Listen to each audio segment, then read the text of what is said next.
te disons merci pour avoir fait de nous un royaume de sacrificateurs. Avoir fait de ma soeur, de mon frère, sacrificateur.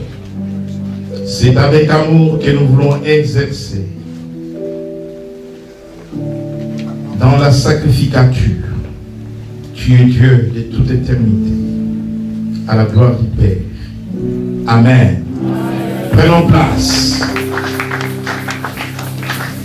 Bien-aimés en Jésus-Christ,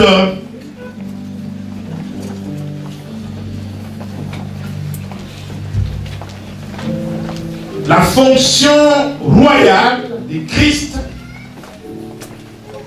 n'est pas dissociée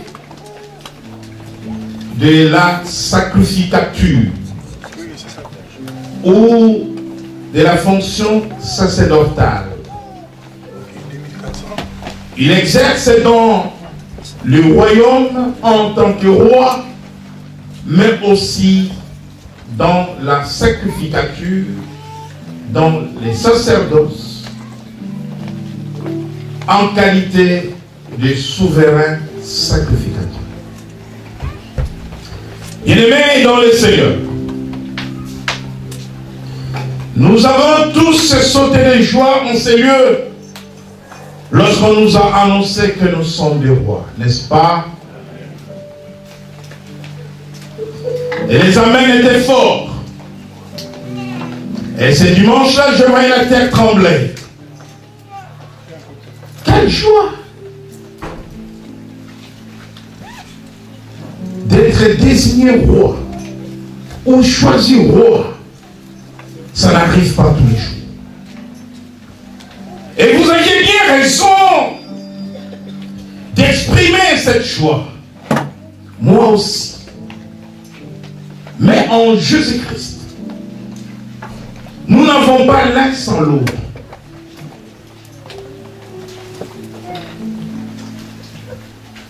Jésus a remis en lui les deux fonctions. Dans la nouvelle alliance, alors que dans l'ancienne alliance, dans l'Ancien Testament, ces fonctions étaient distinctes. Je voudrais que l'Église arrive à maturité à comprendre en profondeur les Écritures. Au temps ancien et sous la loi de Moïse, Dieu établissait les prophètes en leur accordant une onction spéciale en cette qualité. Premièrement, et deuxièmement, Dieu établissait de sacrificateurs ceux qui étaient en charge d'offrir les sacrifices à Dieu pour obtenir la rémission des péchés du peuple. Et ces offrandes ou ces sacrifices devaient provenir du peuple humain. Et les sacrificateurs, lui, n'étaient qu'un intermédiaire, un médiateur. C'est la fonction d'aujourd'hui de Christ entre Dieu et les hommes. Les sacrificateurs étaient un intercesseur, porteur des offrandes des hommes à Dieu. Parce que tout le monde ne devrait pas se présenter devant Dieu. C'est seulement celui qui était en charge de cette fonction qui devrait prendre les offrandes en guise de rémission des péchés des hommes et les présenter à Dieu. Nous sommes sous la loi. Et troisièmement, Dieu établissait le roi pour diriger. juridiquement, administrativement, la cité, la vie ou la nation. Mais Jésus, par le triomphe de la croix, a réuni en lui toutes ses fonctions. Christ est roi, il est prophète, et dans le livre d'Apocalypse, il est annoncé comme apôtre, parce que apôtre veut dire tout simplement envoyé. Il était envoyé de Dieu, apôtre. Il est sacrificateur, souverain. C'est-à-dire au sommet de la sacrificature. Parce que nous avons connu des sacrificateurs, des souverains. Mais Jésus est le premier et le dernier. Tous les sacrificateurs étaient chargés d'offrir les holocaustes, les offrandes, morts des animaux qui devaient d'abord être tués et présentés à Dieu. Mais le seul qui s'est offert, il dit, ma vie, je la donne et je la répands. Le pouvoir qui était le Christ. Le seul sacrificateur qui a donné et repris, qui a offert sa vie, son corps, pour le salut de l'humanité, pour notre rédemption, afin que nous soyons justifiés. Dans Romains chapitre 8, verset 1er, la Bible dit qu'il n'y a plus de condamnation, maintenant, pour ceux qui sont en Jésus. Voilà pourquoi Jésus n'est pas rentré seulement dans Jérusalem comme roi, mais il est rentré comme souverain sacrificateur. Parce qu'il est rentré pour aller affronter la mort à Golgotha et la vaincre, car il a vaincu et la mort. Voilà pourquoi l'ange pouvait s'adresser aux femmes le premier jour de la semaine, tôt le matin, alors qu'elles étaient là pour voir le mort et l'embaumer des aromates, le parfum. Pourquoi cherchez-vous parmi les morts celui qui est vivant? Christ est vivant. Et en lui qui est la vie. Et donc, comprenez que Christ a réuni en lui seul la fonction royale et la fonction du sacrificateur. Et parce que nous appartenons à son royaume, le royaume des lumières, le royaume de Dieu, il a fait de nous aussi le sacrificateur. Lorsque nous lisons dans le livre d'Exode, au chapitre 19, versets 5 à 6. Exode chapitre 19, versets 5 à 6, je lis la parole au nom du Seigneur. Maintenant, si vous écoutez ma voix et si vous gardez mon alliance, vous m'appartiendrez entre tous les peuples, car toute la terre est à moi. Vous serez pour moi un royaume de sacrificateurs et une nation sainte. Voilà les paroles que tu diras aux enfants d'Israël. Amen. Maintenant, si vous écoutez ma voix et si vous gardez mon alliance, vous m'appartiendrez entre tout le peuple, car toute la terre est à moi. Vous serez pour moi un royaume de sacrificateurs et une nation sainte. Dans ce texte, Dieu parle aux enfants d'Israël qu'il a sorti d'Égypte, ils ne lui appartiennent pas encore en tant que peuple élu de Dieu.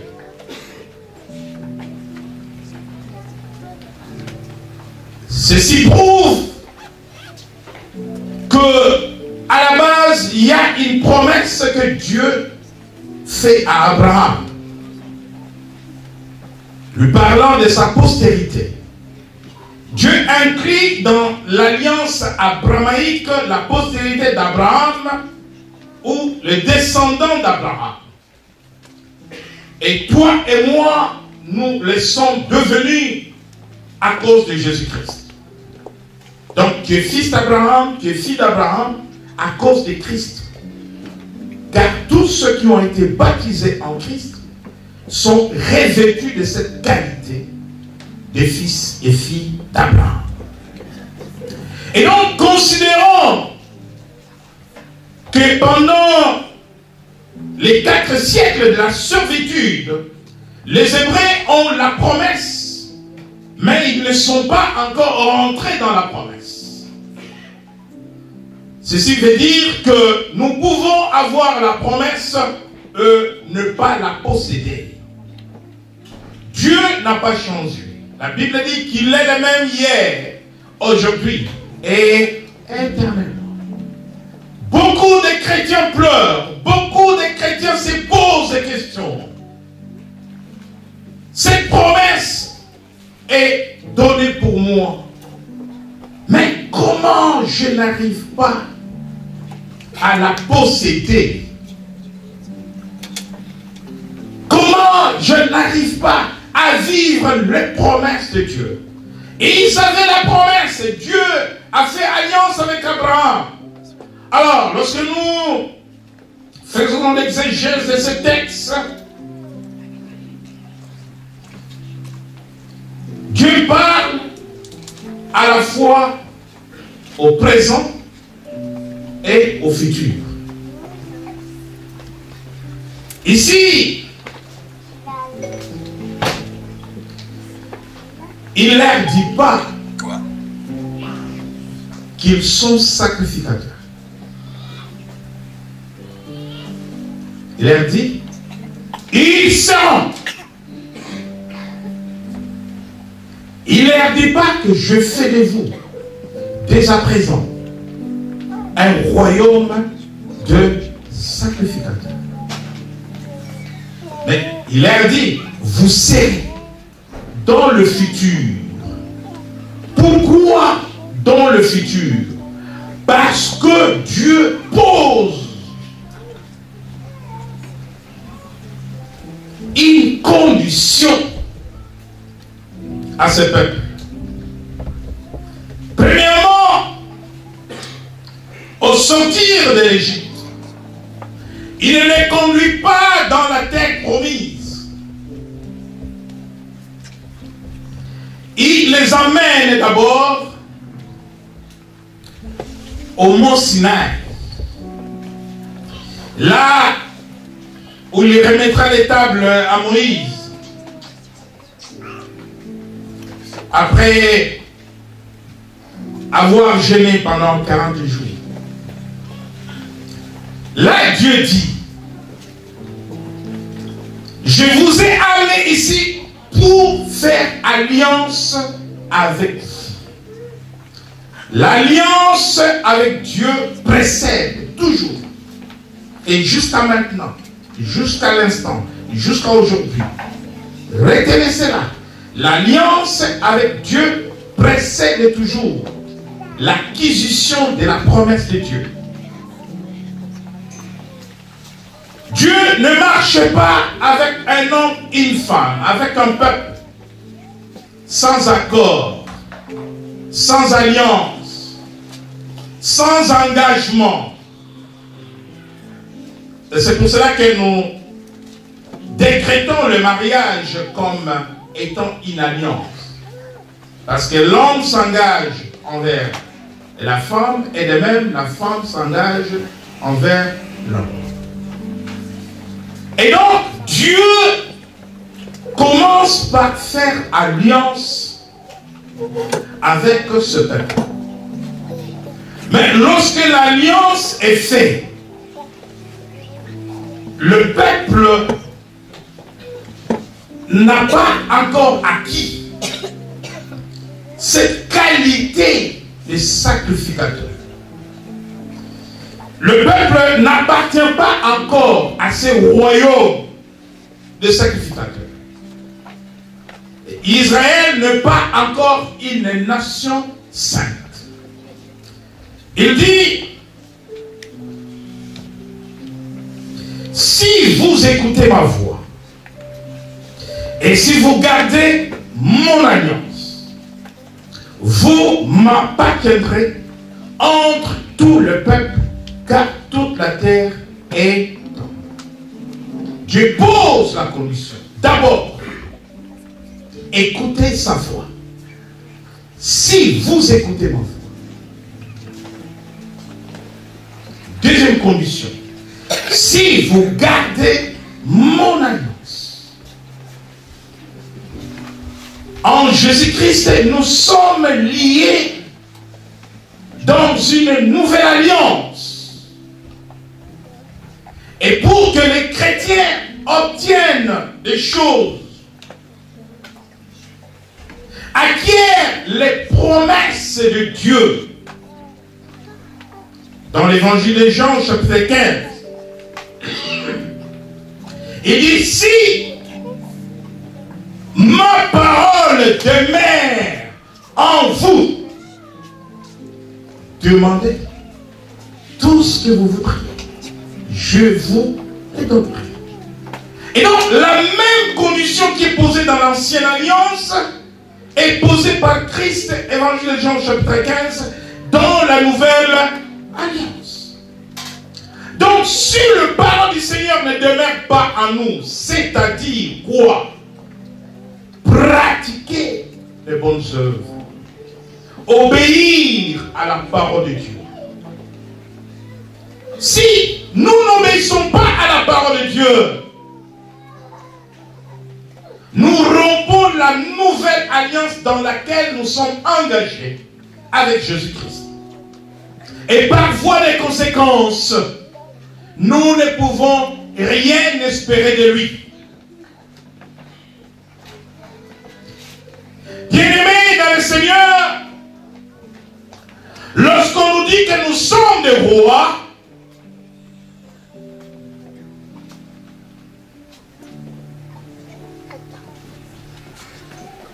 nous sentons des joies.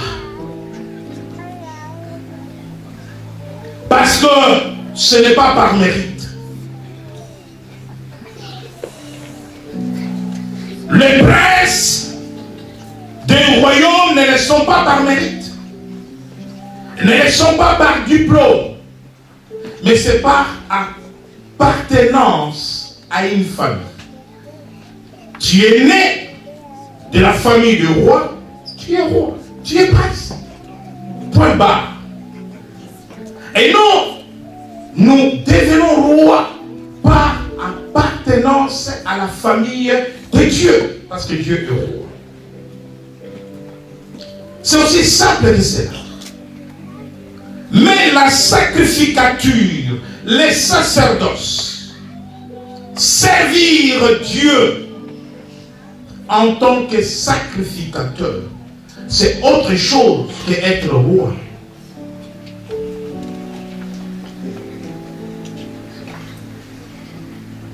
Et il a dit, si vous entendez ma voix, vous obéissez à ma voix, à ma parole, vous écoutez ma voix, vous serez pour moi un royaume de sacrificateurs et une nation sainte. Voilà les paroles que tu diras aux enfants d'Israël.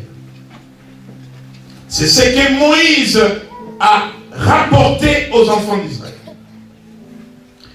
Bien aimé, lorsque nous parlons de sacrificateurs,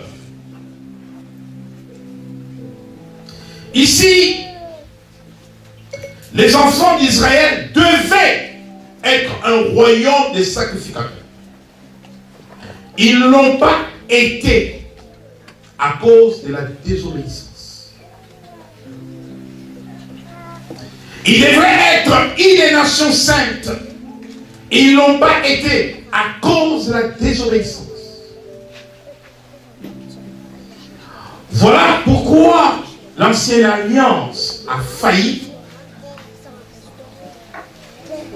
Et Christ est venu pour accomplir la loi et la perfectionner en inaugurant une nouvelle alliance. Et dans cette nouvelle alliance, on ne nous dit pas que nous serions comme dans l'ancienne alliance. On ne nous dit pas que nous serions des sacrificateurs. Mais on nous dit que nous y sommes.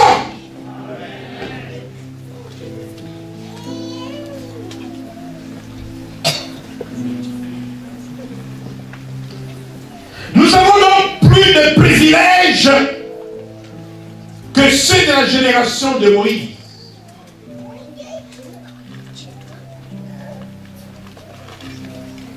C'est pour cela que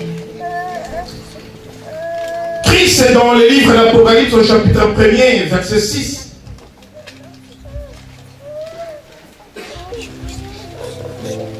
Lui-même nous est présenté comme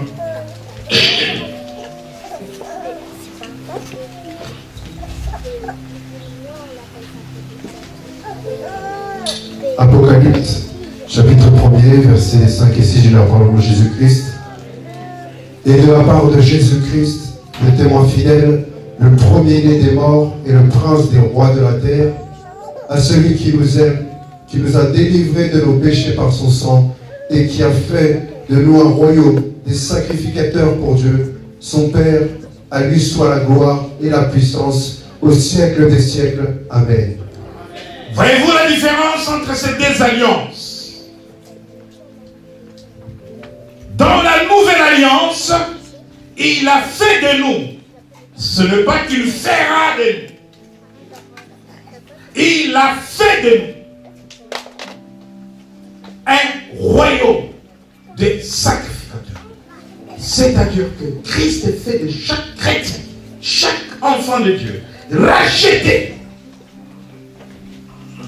doit exercer son ministère sacerdotal dans la sacrificature. Tu es sacrificateur, je suis sacrificateur, et les sacrificateurs, il est sacrificateur, et nous sommes des sacrificateurs. Maintenant, le mot sacrificateur, autrement prêtre.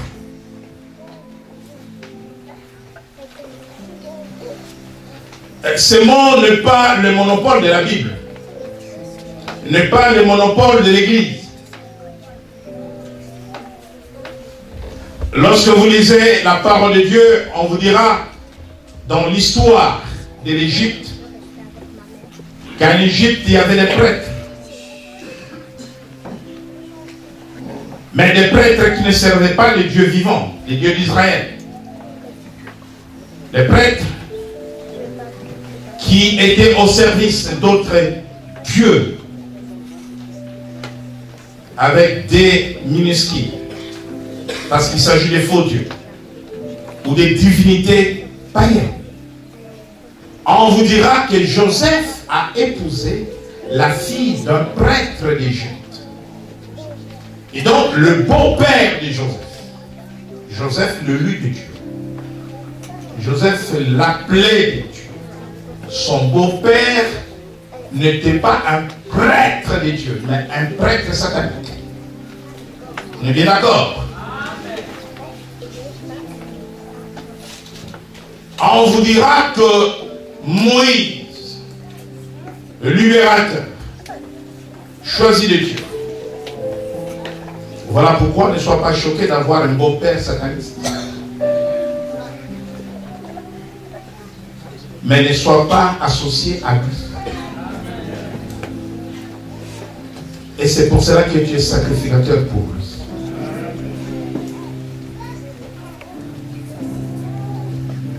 Moïse a épousé la fille de Jéthro, prêtre des mendiants. Vous savez, les mendianistes étaient ennemis d'Israël. Ils ont fait la guerre à Israël pendant des années. C'est à cette occasion que Dieu a suscité Gédéon pour battre le mendiant. Moïse a épousé la fille de Jéthro. Qui est Jéthro? Jéthro est prêtre. Et donc, des prêtres, ce mot n'est pas inclusivement dans la Bible, même dans le monde des ténèbres, il y a des prêtres, il y a des sacrificateurs. Un sacrificateur, c'est celui qui offre les sacrifices. Les sorciers, il est aussi sacrificateur de Satan parce qu'il offre les sacrifices des animaux, comme les féticheurs, et au besoin des sacrifices humains. Ok? Bien. Pourquoi je vous explique cela? Parce que lorsqu'on parle de sacrificateurs, beaucoup pensent encore que nous sommes au temps de l'ancienne alliance. Les sacrificateurs, ce sont les moines, en stand noir, avec un col blanc, le pasteur, les apôtres, les bishops, et que sais-je encore. Et beaucoup sont restés, n'est-ce pas, avec ces concepts et cette notion de la sacrificature. Les chrétiens n'ont pas encore réalisé que Christ a fait de chaque chrétien membre d'un grand royaume où nous sommes tous des sacrificateurs. Ceci n'est pas à confondre avec les 5 ministères que nous exerçons dans les sacerdoces. Parce que dans les sacerdoces, il y a les 5 ministères. Apôtres, prophètes, évangélistes, enseignants, pasteurs, et que sais-je encore? 5. Et donc, ceci n'est pas à confondre avec la fonction des sacrificateurs. Lorsque la Bible dit que Christ a fait de nous des sacrificateurs, et lorsque nous parlons de la sacrificature au peuple, ne cherchons pas à mystifier l'enseignement de la parole. Je vis des hommes de Dieu quelque part faire des conférences sur les sacerdoces, école des sacerdoces. C'est comme si on était dans une sorte de mystisme. Il n'y a pas de mystisme à parler du sacerdoce parce que vous devez tous exercer dans le sacerdoce à votre niveau. Chacun à son niveau est d'abord sacrificateur. Parce que par définition, sacrificateur, sacrifice. Sacrificateur, c'est celui qui fait ou qui exerce. Sacrificateur, c'est celui qui offre des sacrifices. C'est comme cela que dans l'ancienne alliance, au niveau de chaque famille, par exemple, chaque père était sacrificateur pour sa maison. Job était sacrificateur, mais il n'était ni prophète ni pasteur. Pourquoi Job est sacrificateur? Il offrait des sacrifices à Dieu. Pour lui. Ok? Mais il était aussi sacrificateur. Et ça, nous le verrons tout à l'heure. Parce qu'il offrait des sacrifices pour ses enfants. Job disait: je ne sais pas ce que mes enfants font en dehors de la maison. Peut-être qu'ils vivent dans le mal. Peut-être qu'ils sont en train de fauter sur leur chemin. Mais mieux pour eux prévenir que j'offre des sacrifices pour mes enfants. Et aujourd'hui, tu peux être aussi sacrificateur pour ta maison. Tu peux être sacrificateur pour ta femme, pour ton mari, pour tes enfants. Comment tu peux offrir des sacrifices pour ton mari, pour tes enfants, pour ta femme? Mon mari est parti en voyage, je ne sais pas qu'est-ce qu'il fait là où il est. Nous verrons que l'une des fonctions des sacrificateurs, c'est l'intercession, c'est la prière. En tant que sacrificateur, tu pries, tu intercèdes pour l'autre. Et donc, cette mentalité, ou cette façon de voir les sacrificateurs comme le seul ministre de Dieu était erronée. Et cela ne va pas permettre à un enfant de Dieu de vivre le surnaturel et de marcher dans le surnaturel. Une des clés, si nous voulons marcher dans le surnaturel, c'est d'être roi, mais à la fois d'être sacrificateur. Parce que Christ est le roi sacrificateur. Nous lisons maintenant dans 1 Pierre au chapitre 2 pour comprendre qui est un sacrificateur. Pourquoi nous disons que tu es sacrificateur? Dis à celui qui est à tes côtés, tu es sacrificateur. Dis-lui que tu es sacrificateur. Dis-lui encore, savais-tu que tu étais sacrificateur? Qui savait qu'il était sacrificateur? Sans mentir, sans mentir. Le mensonge, c'est un péché. La Bible dit que le menteur n'hériteront pas les royaumes des cieux. Qui savait qu'il était sacrificateur? Alléluia. Okay. Qui ne savait pas qu'il était sacrificateur? Homme comme femme. Qui ne savait pas? Lève bien la main, il n'y a personne qui t'est calqué. Alléluia. Aujourd'hui, tu es sacrificateur. Alléluia. Nous lisons dans le livre de 1 Pierre au chapitre 2, à partir du verset 4. 1 Pierre, chapitre 2, à partir du verset 4. Jusqu'au verset 5. Jusqu'au verset 5. Approchez-vous de lui, pierre vivante, rejetée par les hommes, mais choisie et précieuse devant Dieu. Et vous-même, comme des pierres vivantes, édifiez-vous pour former une maison spirituelle, un saint sacerdoce, afin d'offrir des victimes spirituelles agréables à Dieu par Jésus-Christ. Amen.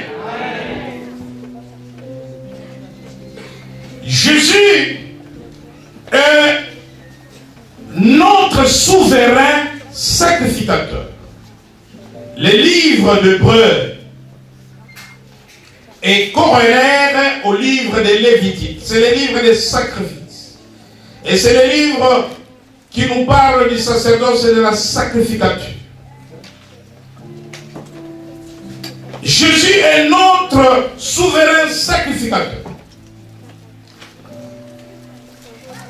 La Bible dit au verset 6 de ce texte, voici je mets en Sion une pierre angulaire, choisie, précieuse, et celui qui croit en elle ne sera point confus.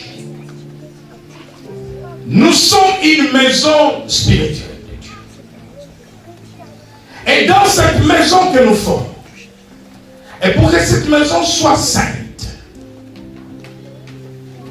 pour que cette maison soit fortifiée, nous devons nous édifier les uns les autres. Nous devons nous encourager les uns les autres. Nous devons nous exhorter les uns les autres. Nous devons nous soutenir les uns les autres.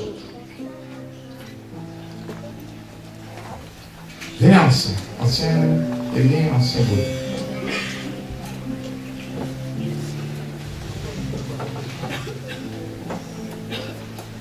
Donc, si je suis fatigué, je peux poser.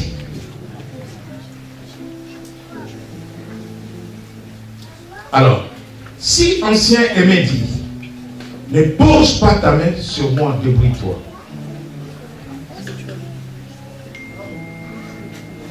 Et Ancien bonnet dit, moi pareil, éloigne-toi.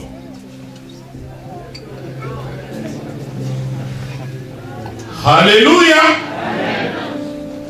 Pour former l'église, c'est une maison royale, une maison sainte. Vous édifiez est contraire de vous quereller. Vous édifiez est contraire de vous diviser. Vous savez pourquoi les églises s'écroulent? À cause des divisions. À cause du manque de support des uns des autres. La Bible dit, supportez-vous les uns les autres. Qu'est-ce que je supporte en César? Son attitude, son comportement, son caractère.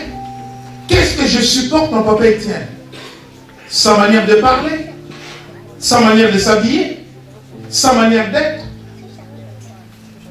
Je vais supporter Flore telle qu'elle est venue dans la maison de Dieu. Parce que je suis une pierre vivante. Elle aussi, elle est une pierre vivante. Voilà, nous formons maintenant une maison. Quand le maçon construit un mur, les briques sont superposées les unes après les autres pour que la maison soit solide. Maintenant, si vous arrachez 3 briques d'une colonne, qu'est-ce qui va se passer? Amen. Maintenant, vous ne pouvez pas construire une grande maison tout autour des briques de mur sans tuer une grosse pierre angulaire qui va supporter le poids de toute la maison. Vous verrez que de grands bâtiments sont construits avec des colonnes en bloc, des blocs de colonnes. Vous savez, vous avez le mur de part et d'autre. Mais ce qui tient, c'est local.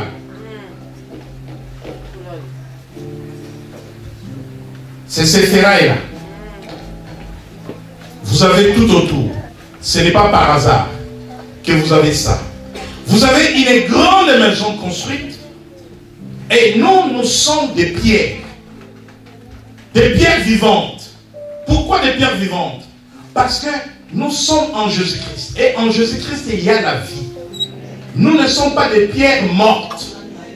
Nous sommes des pierres vivantes. Et Jésus est la pierre de l'angle. C'est-à-dire la colonne en bloc qui porte tout le poids de la maison. Et donc, nous supportons les briques superposées se tiennent les unes les autres. Mais la colonne tient toute la maison. Jésus maintenant nous supporte, nous. Voilà pourquoi il dit, venez en moi, vous tous qui êtes chargés. Donc tous nos poids, la somme ou l'addition de nos poids repose sur Christ. Alors il dit, comme des pierres vivantes, édifiez-vous pour former une maison spirituelle. Les pierres mortes, c'est critique. Dites pierre morte. Si dans l'église, quelqu'un dans les critiques,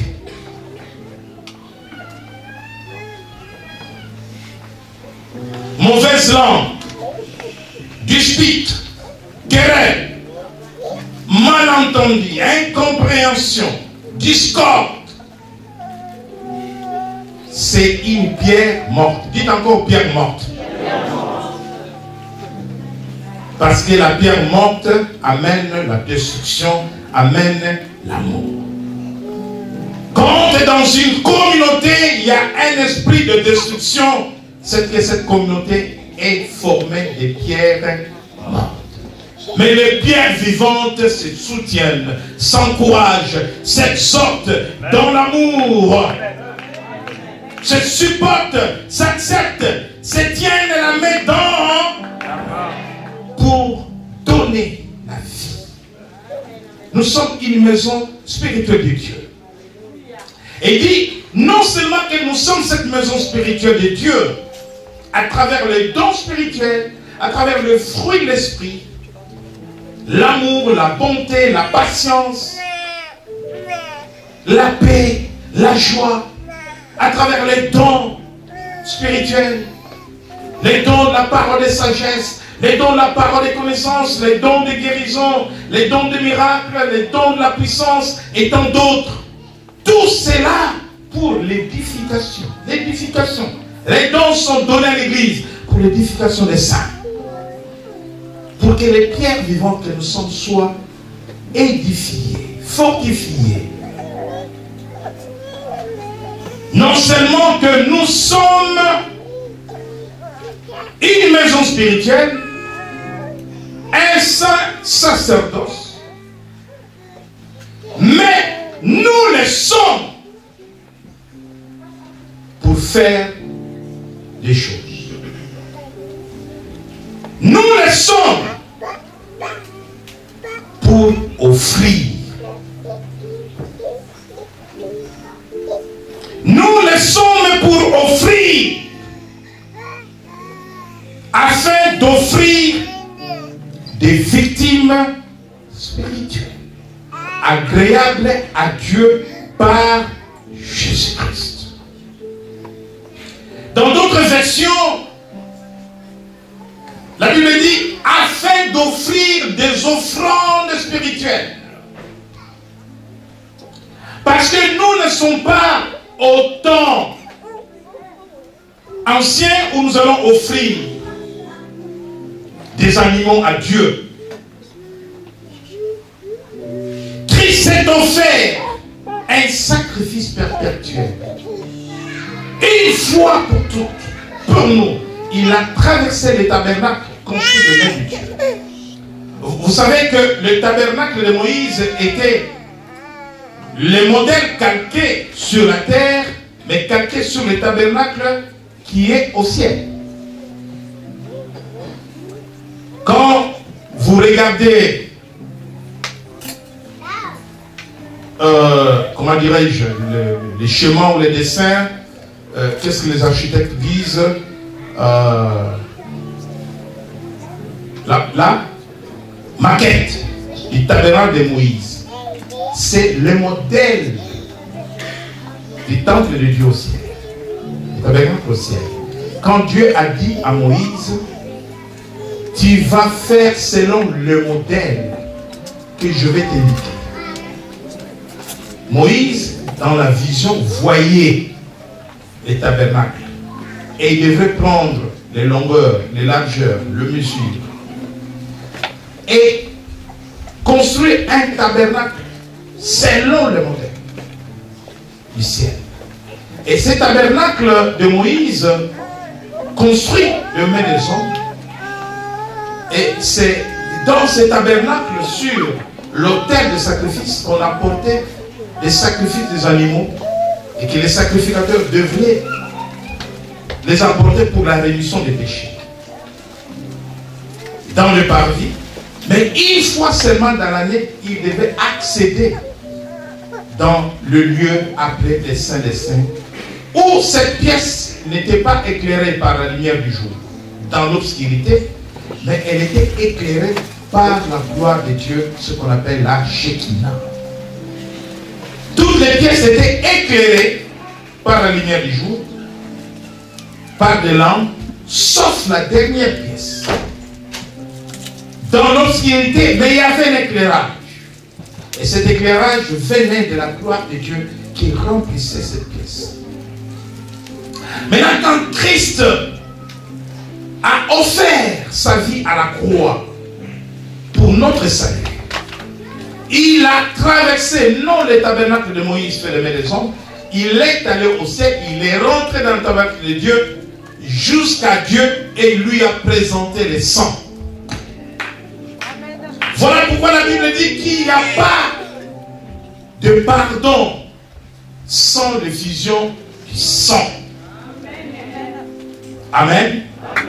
Donc, qui est un sacrificateur? Un sacrificateur, c'est celui qui offre des sacrifices agréables, des sacrifices spirituels, des offrandes spirituelles à Dieu. Si tu les fais, tu es sacrificateur. Si tu ne les fais pas, tu n'es ni sacrificateur ni roi. Pourquoi? Parce que au temps ancien, il y avait la fonction du roi, il y avait la fonction du prophète, il y avait la fonction de sacrificateur. Mais Jésus, qui a tous les pouvoirs, il a réuni les trois fonctions en lui seul. C'est pour cela que lorsque nous lisons les Écritures, il est prophète. Vous savez que Jésus a exercé les 5 ministères. Berger, pasteur.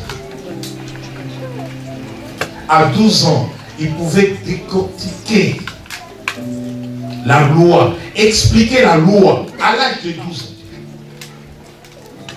Aux vieux qui traînaient dans les temples, qui ne comprenaient pas les Écritures. Docteur, enseignant, les béatitudes, les sermons sur la montagne, prédicateur, envoyé de Dieu, apôtre. Et il a exercé les 5 ministères. Maintenant, en quoi sommes-nous réellement des sacrificateurs? Nous avons compris que le Seigneur a fait de chacun de nous un sacrificateur. La Bible dit que Jésus est sacrificateur selon l'ordre de Melchisedec. Vous lirez à la maison dans Genèse 14, 18. La Bible dit que Melchisedec était sacrificateur du Dieu très haut, roi de Salem. Mais en réalité, cet homme sans généalogie n'était autre que la figure de Christ, à qui Abraham donna la dîme de tout. Et Abraham aussi était sacrificateur. Lorsque nous comprenons maintenant qui est sacrificateur, allons-y comprendre dans les Écritures le rôle du sacrificateur dans le royaume de Dieu aujourd'hui. Nous ne sommes pas au temps ancien, nous sommes dans la nouvelle alliance. Qui est sacrificateur? Je suis sacrificateur. Nous sommes tous des sacrificateurs. Qui est sacrificateur? Qui lève la main.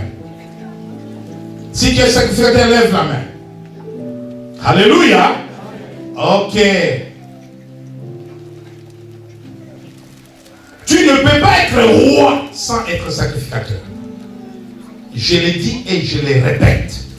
Dans la nouvelle alliance, et la royauté, et la sacrificature, c'est en Jésus. Écoutez-moi. La loi de Moïse a dissocié les fonctions. Il a été attribué la fonction royale à la tribu de Juda. Tu ne peux pas être roi si tu n'es pas de la lignée de Juda, comme David. Bien. Il a été attribué la fonction de sacrificateur seulement à la tribu de Lévi. Nous sommes dans l'ancienne alliance. Juda pour le roi, Lévi pour les sacrificateurs. Mais pour que ceux de la maison de Lévi accèdent à la sacrificature, il y avait un prix à payer.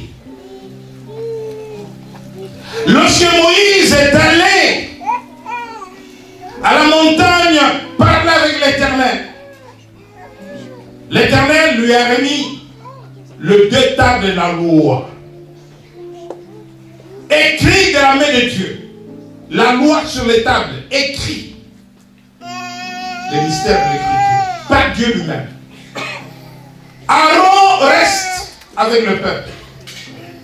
Et le peuple dira à Aaron, mais c'est Moïse depuis plus de mois. Non, c'est vraiment de l'aventurisme. Peut-être que la tâche étant difficile, Moïse a fui en Égypte. Il ne revient pas. C'est quoi cette rencontre avec Dieu? Non. Parce que nous n'avons plus de chef. Moïse nous a abandonnés. Alors que Moïse était en train de recevoir toutes les bénédictions du ciel. Fais-nous un veau d'or. Parce qu'ils sont encore dans la mentalité d'esclaves. Ils sont encore dans la mentalité de divinité païenne de l'Égypte. Vous ne pouvez pas rentrer dans l'église, être baptisé, être enfant de Dieu si votre intelligence n'est pas renouvelée. Voilà pourquoi lorsque nous disons chrétiens que vous êtes des sacrificateurs, c'est trop compliqué. Parce que vous venez d'un monde, votre Égypte, votre vie du passé, où vous étiez incarné par une ancienne mentalité. Les enfants d'Israël avaient un problème. Ils étaient esclaves en Égypte et quand bien même qu'ils sont sortis d'Égypte, leur mentalité d'esclaves, oh, qu'est-ce qu'ils aimaient être esclaves. Vous savez qu'à un moment donné, ils vont dire à Moïse, retournons en Égypte, là où ils étaient fouettés, là où ils faisaient des travaux durs, labeur, là où ils étaient rejetés. Et ils vont dire, retournons. Combien sont rentrés dans l'église et retournent dans le monde? D'où ils sont venus? À cause de la mentalité du monde, l'esprit du monde. Mais nous n'avons pas reçu l'esprit du monde en tant qu'enfants de Dieu. Nous avons reçu l'esprit de Christ, l'esprit du royaume. Écoutez les prix à payer pour être sacrificateur. Dieu n'est pas un Dieu injuste. Dieu est juste. Christ est juste. Melchisedec veut dire le roi de la justice. Christ est juste. Il s'appelle Jehovah Tsidkenu. Ça veut dire le Dieu de la justice. Chi. On dirait une langue bantou en Afrique quelque part. Chi. Chi.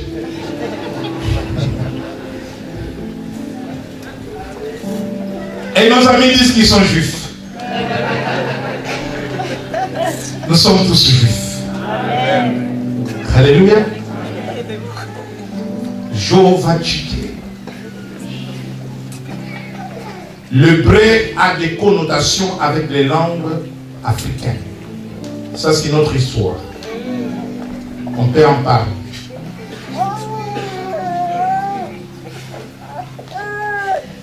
Il y a eu un jumelage, un mélange entre le peuple noir et le peuple juif. Des histoires qu'on ne raconte pas dans des livres, que beaucoup ignorent. Souvenez-vous de la reine de Saba, cette reine d'Éthiopie d'une beauté excellente, bois noir, ébène. Et quand le roi Salomon l'a rencontrée, il ne pouvait qu'être séduit à la beauté de la reine de Saba. Soyez enfants. C'est là que commence l'histoire de l'Afrique et d'Israël. Et quand vous avez entendu dans les années 80 les Juifs noirs qui sont partis de l'Éthiopie vers Israël, voilà les Falachas. À l'origine, c'est l'histoire du roi Salomon avec la reine de Saba qui était une reine d'Éthiopie. Et dans l'histoire, Salomon aimait beaucoup. Je vous raconte une histoire qui n'est pas écrite là. et une histoire réelle, aimait beaucoup l'enfant qui est né de la relation avec la reine de Saba. Et Salomon voulait faire que cet enfant, son successeur, sur le trône.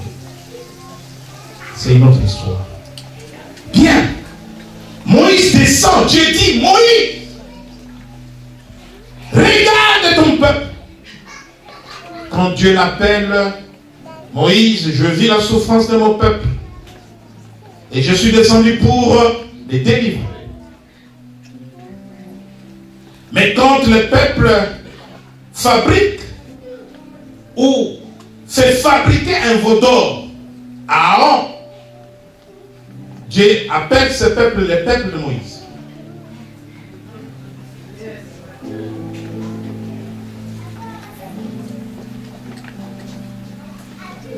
Soit le peuple de Dieu, ne soit pas le peuple de Bruno. Parce que si tu vis dans le péché, Dieu dira, Bruno, regarde ton peuple. Et je veux que tu sois le peuple de Dieu. Que nous soyons tous le peuple de Dieu. Et il dit à Moïse, regarde ton peuple. Dieu voulait exterminer tout le monde. Moïse est sacrificateur, il intercède d'abord pour eux. Et quand il arrive, Moïse était très colérique.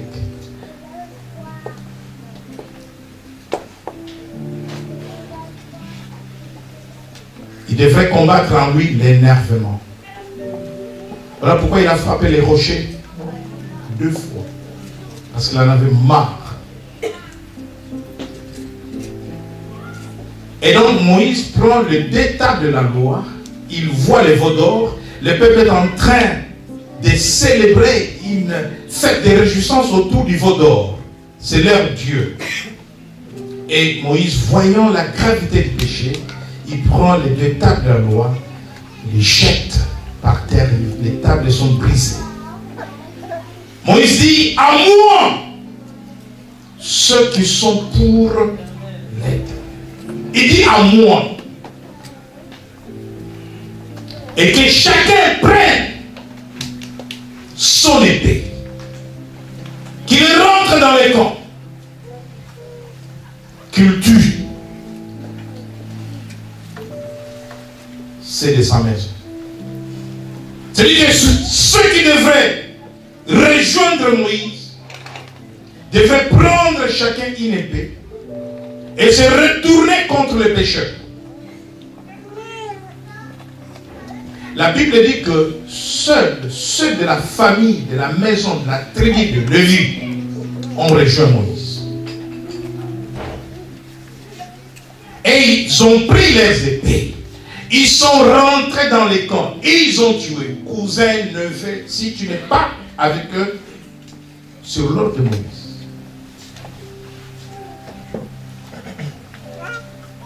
Quelle obéissance. Si vous entendez ma voix, si vous obéissez, je ferai de vous un royaume de sacrificateurs. Voilà comment seuls ceux de la tribu de Lévi devaient exercer la fonction du sacrificateur. C'est comme ça. La royauté à Juda et la sacrificature à la tribu de Lévi. Nous sommes dans l'Ancien Testament. Sous la loi de Moïse, les 2 fonctions sont dissociées. Mais lorsque Jésus vient, par sa mort, par sa résurrection, Jésus a fusionné toutes les fonctions en lui. Voilà pourquoi en lui, si tu es en Christ, tu es automatiquement sacrificateur. Si tu ne l'es pas, tu dois revoir ta conversion. Mais si tu es en Christ, tu es sacrificateur. Et tu dois exercer cette fonction de sacrificateur. Comment s'exerce cette fonction de sacrificateur? Afin d'offrir des victimes spirituelles agréables à Dieu par Jésus-Christ. Qu'est-ce que toi tu as offert à Dieu? Qu'est-ce que tu offres à Dieu? Est-ce que tu fais des sacrifices? Premier service du sacrificateur. Romains chapitre 12. ce que tu dois faire en tant que sacrificateur.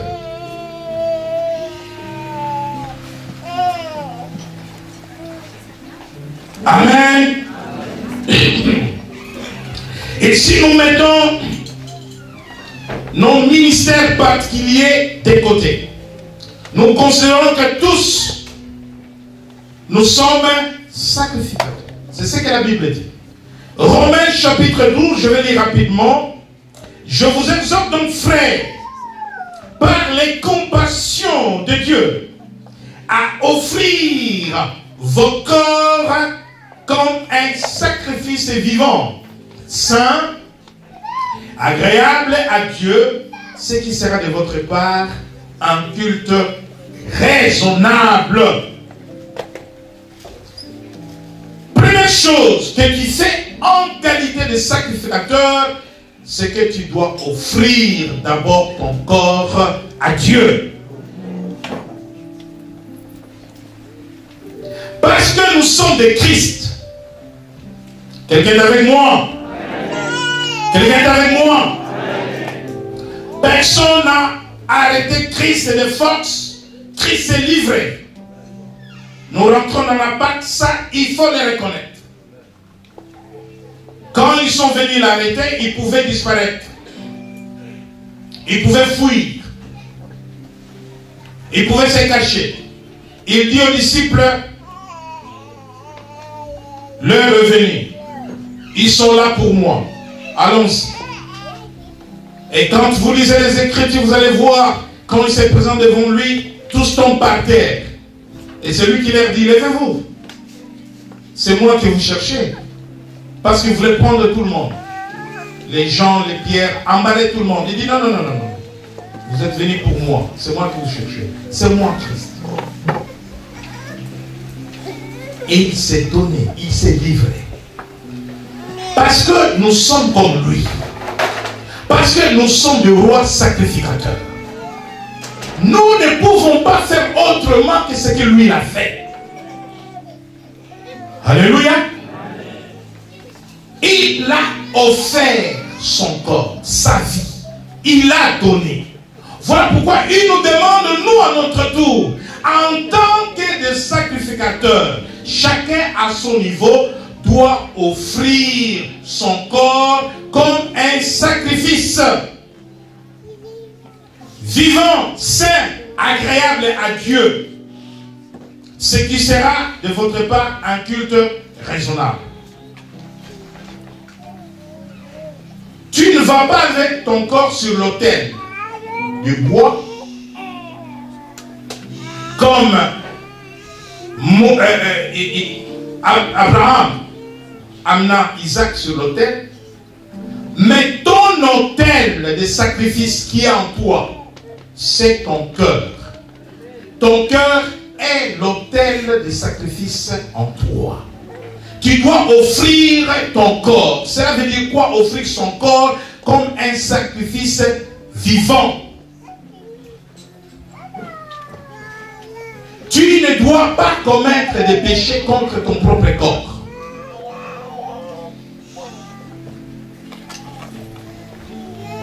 Tout ce qui rentre dans les corps pour détruire les corps doit être mis de côté. Tu ne dois pas amener les péchés dans ton corps. Les choses telles que le mensonge, les choses telles que la fornication, les choses telles que la drogue, les choses telles que l'alcool, l'ivrognerie, les choses qui détruisent les corps même. Le corps d'un enfant de Dieu doit être saint, dans un esprit saint. Pas de mensonges, pas de trahison, pas de mauvaises pensées. C'est cela, offrir son corps comme un sacrifice. C'est cela, donner son corps en sacrifice. Les jeunes, vous devez abandonner les passions de la jeunesse pour offrir. Oui, c'est possible de tenir bon jusqu'au mariage. Amen, amen, amen. dit à Timothée qui était jeune comme vous, fuyez les passions de la jeunesse. Parce que les passions de la jeunesse, c'est la mondanité. Les passions de la jeunesse, c'est la mode démoniaque. Tel que les tatouages sur le corps. Amener les tatouages sur le corps, c'est que Lévitique interdit. C'est amener l'abomination sur votre corps. Votre corps est le temple du Saint-Esprit. Dieu interdit les tatouages, Dieu interdit les piercings. Même là où nous ne pouvons pas voir, mais Dieu voit.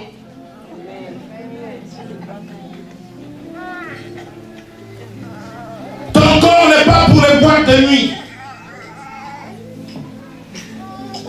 Ton corps n'est pas pour les bars. Ton corps n'est pas pour la pornographie. Brûlez, amenez-moi tous les livres et les cassettes malsaines, qui d'ailleurs sont des portes ouvertes aux démons des maris de nuit et des femmes de nuit. Sanctifie ton corps. Ton corps doit être spirituellement propre, embelli. Les sacrificateurs, ce qu'il fait, premièrement, il doit offrir son corps à Dieu. Mon corps est pour Dieu. Ton corps est pour Dieu. Ton corps n'est pas pour une prostituée. Ton corps n'est pas pour un charlatan, un féticheur qui va te dire, donne ta main. Ton corps n'est pas pour un charlatan, un marabout qui va te faire des incisions partout sur le dos. Non. Vous êtes les temples de Dieu. Première chose, tout sacrificateur, si tu n'offres pas ton corps à Dieu, tu n'es pas sacrificateur. Parce que nous sommes des Christ, comme Christ, notre modèle. Lui, il a donné. Et nous devons donner. Nous abandonnons le monde. Bien-aimé, abandonner l'ambiance du monde, c'est un sacrifice. Qui ne sent pas par moments les désirs un peu brûlés à nuit? Je parlais avec tard la nuit.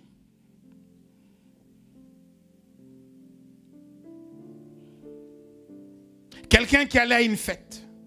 Oui, mais je ne serai pas à l'église parce que, vous savez, les fêtes commencent à minuit, 1h du matin. Ça veut dire que cette personne n'est pas encore sacrificateur.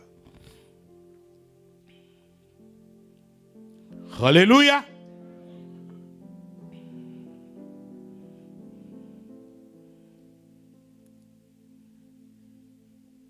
Je disais à un ami que je quittais la salle de fête de Brice à 6h du matin, tout simplement parce qu'il fallait que je veille que tout soit bien. Mais à 10h, j'étais au jubilé. Parce que je suis sacrificateur. Quel sacrifice? Qu'est-ce que je sacrifie? Mon sommeil. Un sacrificateur sacrifie le plaisir du monde pour Jésus. Un sacrificateur sacrifie les choses mondaines, les choses profanes. La Bible dit, vous devez faire la différence entre ce qui est pur et ce qui est impur. Jésus dit, ce qui sort de l'homme suit l'homme. Qu'est-ce qui sort de toi? Qu'est-ce qui sort de ta bouche?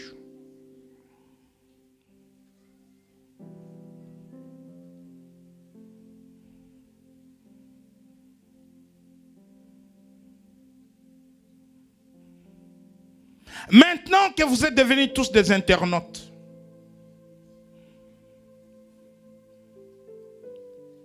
combien reçoivent le message que je vous adresse? Vous les partagez avec qui? Zéro. Mais par mégarde, beaucoup partagent des bêtises avec moi. Par mes gardes, je dis, hein, sans se rendre compte que ce que je partage, ça va sur les bishops.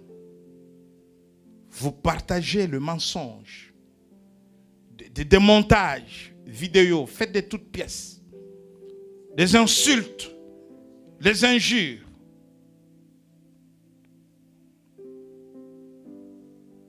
On fait quelqu'un dessin animé avec une grosse tête, un gros nez, et vous les partagez avec d'autres. La Bible dit, sortez des milliers d'eux, ne prenez pas part à leurs péchés, et vous participez au péché.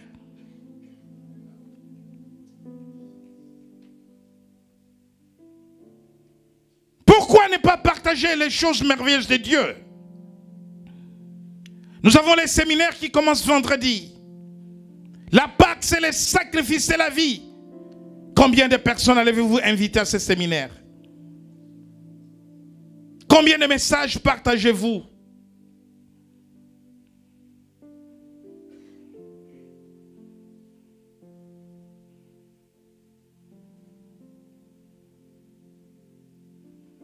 Quelque part, je dis à des confrères, à des frères, méfiez-vous. Tout ce que vous faites, vous êtes suivis. Vous êtes suivis.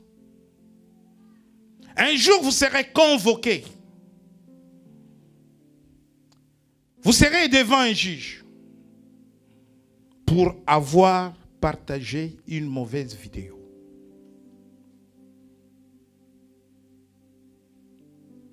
Et vous serez condamné pour diffamation.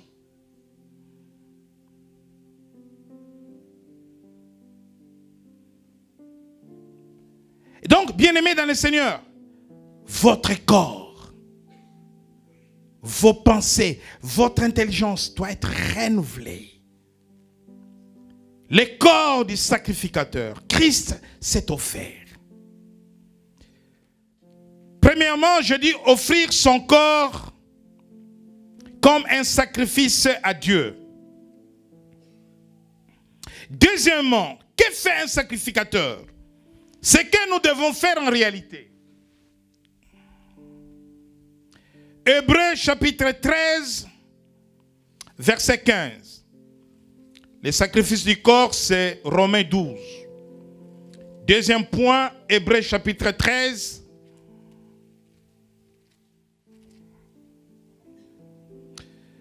Verset 15. Nous lisons rapidement. Hébreux chapitre 13, verset 15. Je lis la parole au nom du Seigneur. Par lui offrons sans cesse à Dieu un sacrifice de louange, c'est-à-dire le fruit de lèvres qui confesse son nom. Amen. Nous devons offrir à Dieu des sacrifices de louange.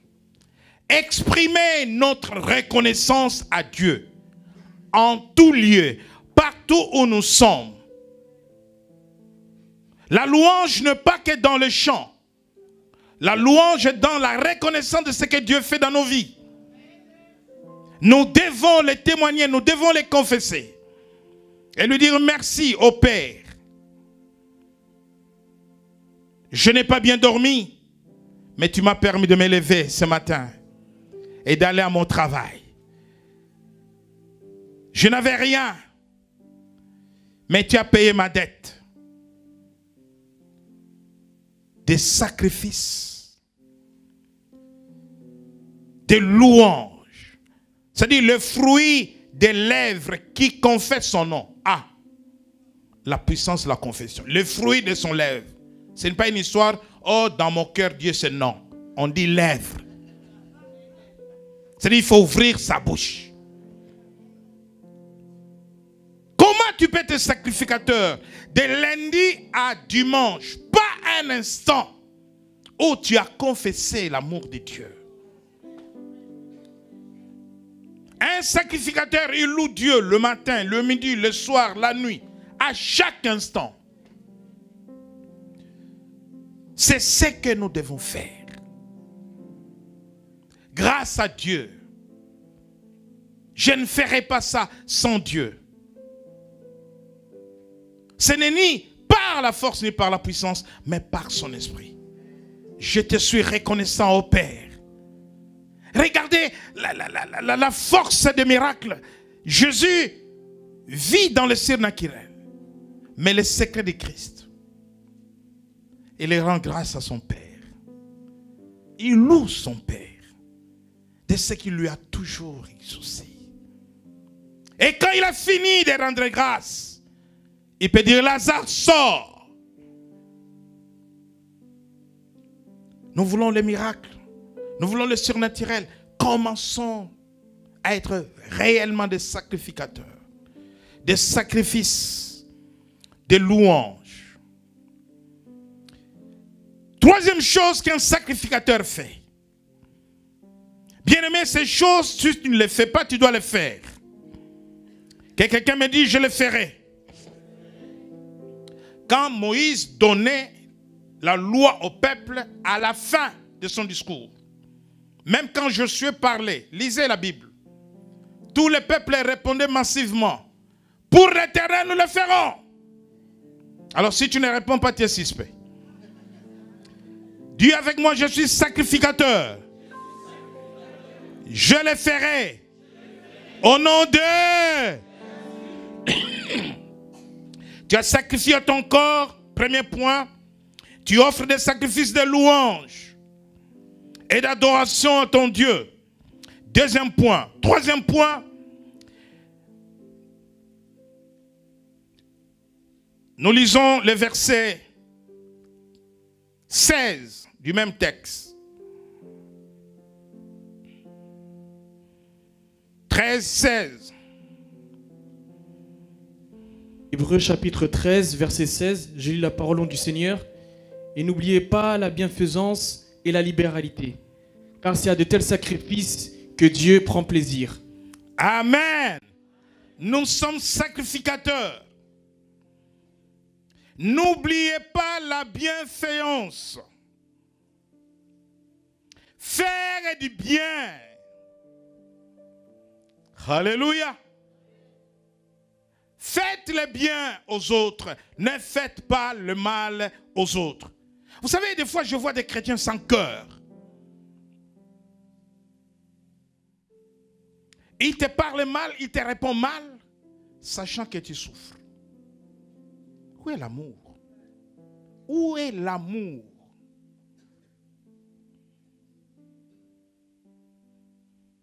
Tu es fâché contre ton frère, contre ta soeur. Depuis des semaines, depuis des mois, depuis des années.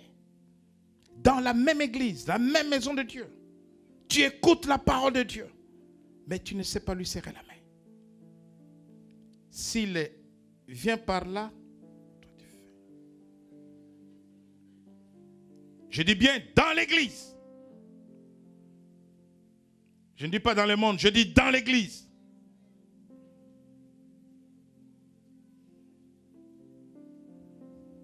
Et l'autre souffre parce qu'il a envie de te parler.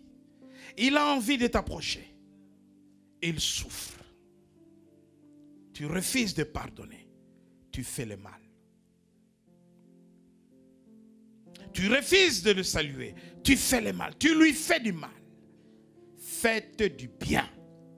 Faites de bonnes œuvres. Un sacrificateur fait toujours du bien aux autres.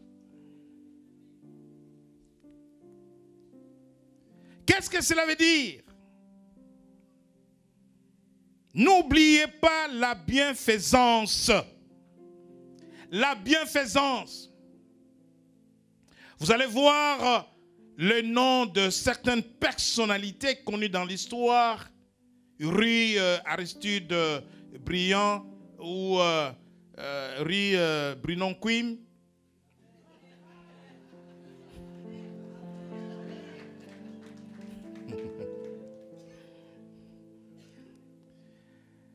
Et on va mettre en bas bienfaiseur. Comme l'abbé Pierre. Si on met rue Abbé Pierre, bienfaiseur. Des gens qui ont fait du bien, qui ont partagé leurs richesses avec les autres, qui ont donné aux autres. Et j'ai l'impression comme si les gens du monde partagent plus que les chrétiens. C'est le monde à l'envers. Billy Gates, qui n'est pas un sacrificateur, mais partage sa richesse. Il aide beaucoup de fondations, des orphelins, de veuves, des enfants en difficulté. Mais comment les gens du monde peuvent faire des choses que dans l'Église, nous sommes incapables de partager le peu que nous avons avec les autres? Bien-aimé, si tu n'as pas l'esprit de partage, tu as un problème. La Bible dit que si tu peux faire un bien à celui qui te le demande, suivez-moi très bien. Si tu peux faire, si tu peux, parce que Dieu sait que tu peux. Amen. Si tu peux faire le bien à celui qui te le demande, mais que tu ne le fais pas, tu commets un péché.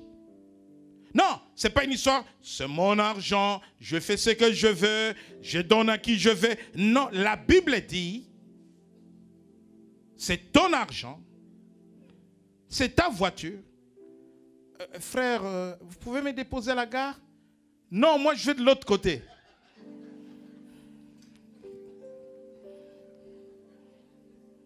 Sinon, non, moi je suis encore là. Mais qu'est-ce qui t'empêche de dire à ta femme, chérie, j'arrive, je vais déposer 2 sœurs ou un frère à la gare, après je viens te chercher avec les enfants. Parce que tu as la voiture, quelqu'un te demande un service. C'est ça faire le bien. Ça te coûte quoi? Tu changes même de direction. Alors que tu passes d'habitude par la gare, mais aujourd'hui tu vas passer par la Cervero.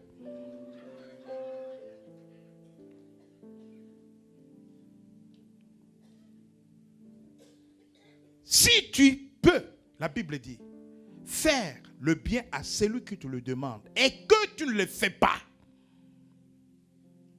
tu commets un péché. Je n'ai rien, mais tu as quelque chose. Et tu peux donner, mais tu ne donnes pas. Voilà un sacrificateur. Un sacrificateur. Un sacrificateur. C'est celui qui manifeste l'amour du prochain. C'est celui qui vous vient en aide. Bien-aimé, l'esprit de partage. Vous savez combien des fois nous critiquons les grandes puissances, les pays nantis. Mais si on vous dit combien ces pays donnent aux pays du Sud, par des dons, par des bourses, financer même leur budget. Si on vous dit combien, et moi je me pose toujours la question. Là c'est la question du cœur de l'homme. Comment dans ce monde où on trouve les gens assez païens, ou des chrétiens de dimanche, des chrétiens de non, les gens ont un cœur pour partager. Plus que là où dans tous les coins de rue il y a des églises. L'égoïsme, le refus de faire des biens à la population lorsqu'on est au pouvoir, le refus de donner les logements aux autres, d'offrir une santé adéquate aux autres, s'amasser de l'argent, s'amasser des biens et ne pas les partager. Moi, je vois à la mort une caisse. À l'intérieur de la caisse, je vois un corps qui ne parle pas, qui ne bouge pas, qui ne regarde pas. Je ne vois pas quelqu'un partir sous la terre avec une maison. Même les bijoux en or, ta femme va t'arracher ça. Parce qu'elle pourra vendre pour survivre. Tu meurs avec un collier en or, on va te le prendre. Tu vas aller sans collier. Sans bijoux.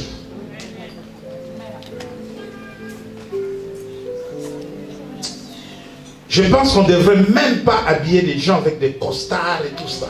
Juste mettre les draps, comme en Israël à l'époque.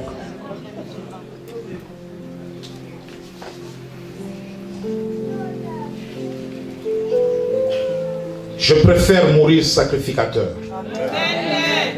Quelqu'un qui a donné son temps pour les autres. Quelqu'un qui donne, qui partage. Bien-aimé, tu ne peux pas savoir combien d'orphelins il y en a.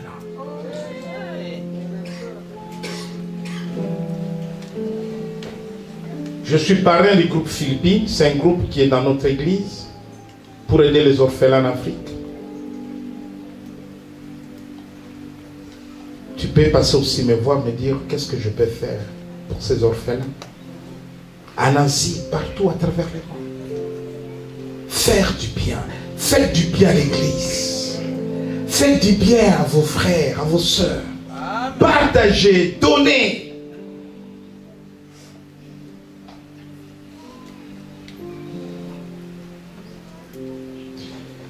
Troisième point, quatrième point.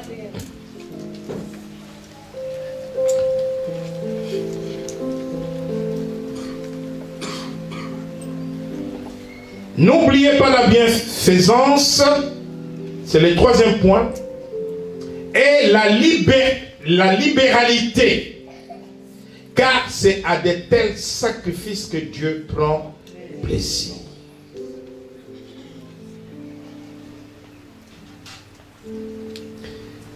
La libéralité, il s'agit des offrandes financières. Bien-aimés, l'offrande, c'est l'adoration. Lorsque Abraham devrait aller offrir son fils Isaac, il a dit à son serviteur, ou à ses serviteurs, vous restez ici, moi et les petits, nous irons adorer. Et c'est la première fois que le mot adorer apparaît dans la Bible. Qu'est-ce qu'Abraham entendait par adorer? Offrir. Lorsque nous venons donner à Dieu, nous adorons. Est-ce que nous savons donner? Un sacrificateur, c'est celui qui donne son amour. Il donne son temps pour Dieu, pour la maison de Dieu.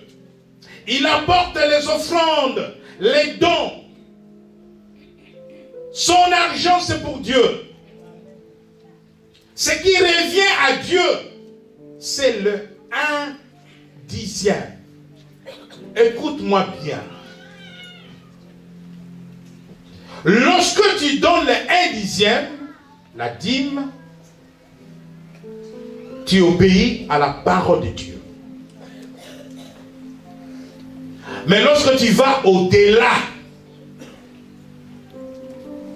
de cette obéissance, tu donnes au-delà, tu donnes plus. Tu exprimes l'amour que tu as pour ce Dieu-là. Donc, il y a une façon de donner au-delà. Lorsque vous recevez ces enveloppes, on vous dit 100 € et on vous dit supérieur à 120 €. Vous voulez que je vous dise quelque chose? Lorsque la trésorerie me fait rapport, ça part de 100 € à 10 €.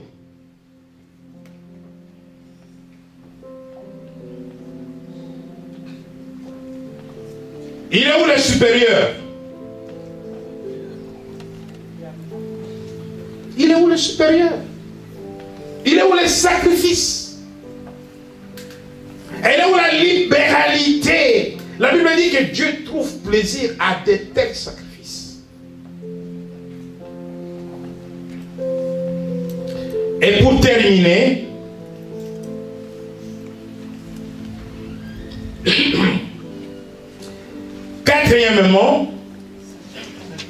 cinquièmement, merci. En tant que sacrificateur, vous devez faire comme Christ. Dans Hébreux chapitre 7, verset 25,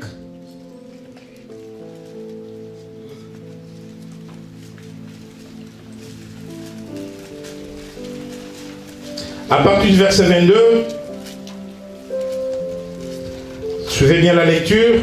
Hébreux chapitre 7, verset 22 à 25, je lis la parole au nom du Seigneur. Jésus est par cela même le garant d'une alliance plus excellente. De plus, il y a eu des sacrificateurs en grand nombre, parce que la mort les empêchait d'être permanents. Mais lui, parce qu'il demeure éternellement, possède un sacerdoce qui n'est pas transmissible. C'est aussi pour cela qu'il peut sauver parfaitement ceux qui s'approchent de Dieu par lui, étant toujours vivant pour intercéder en leur faveur. Amen. Le Christ, après l'ascension, a été établi à la droite du Père. Et que fait-il à la droite du Père? Il est notre avocat, il est notre médiateur, notre défenseur. Et en sa qualité de souverain sacrificateur, il intercède pour nous. Il prie pour nous. Comme Christ. Si tu es sacrificateur, tu dois apprendre chaque jour à prier pour les autres. Un centenier est venu voir Jésus et dit, mon serviteur est en train de mourir, viens le guérir. C'est une intercession. Souvent, nous venons dans l'église pour nous-mêmes. Donne-moi, donne-moi, donne-moi, donne-moi. Égoïste, individualiste. Un sacrificateur peut passer une nuit dans la prière pour les autres. As-tu déjà prié pendant 3 heures? Pas pour toi, mais pour les autres. Pour ta famille.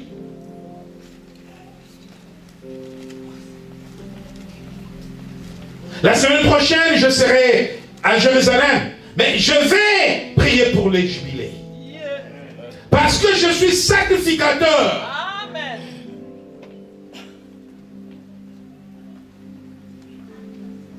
Je vais toucher les murs des lamentations. Et je vais vous citer.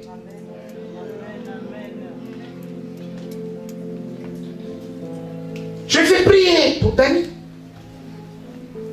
Je vais prier pour Éloge. Je vais prier pour tous.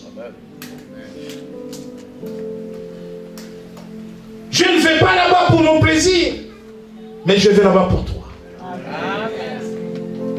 Je vais prier pour toi.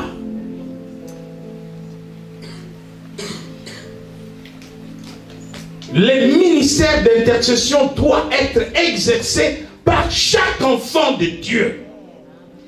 Parce que l'intercession est l'expression de l'amour pour les autres. L'amour du prochain. Un sacrificateur. Et donc, bien-aimés dans le Seigneur, nous devons dès à présent exercer cette fonction. Nous ne sommes pas que des rois. Parce que lorsqu'on nous a dit que nous sommes des rois, les rois gouvernent, les rois dominent, les rois ont le pouvoir, les rois ordonnent, les rois commandent. C'est merveilleux, n'est-ce pas? Ah, mais lorsqu'on vient nous dire que nous sommes aussi des sacrificateurs, là, il faut donner. Là, c'est la bête noire des chrétiens. Être sacrificateur, c'est le plus dur. Mais nous ne pouvons pas marcher dans le surnaturel si nous ne sommes pas rois sacrificateurs. Que le Seigneur te bénisse. Personne n'est comme lui. Personne n'est comme personne.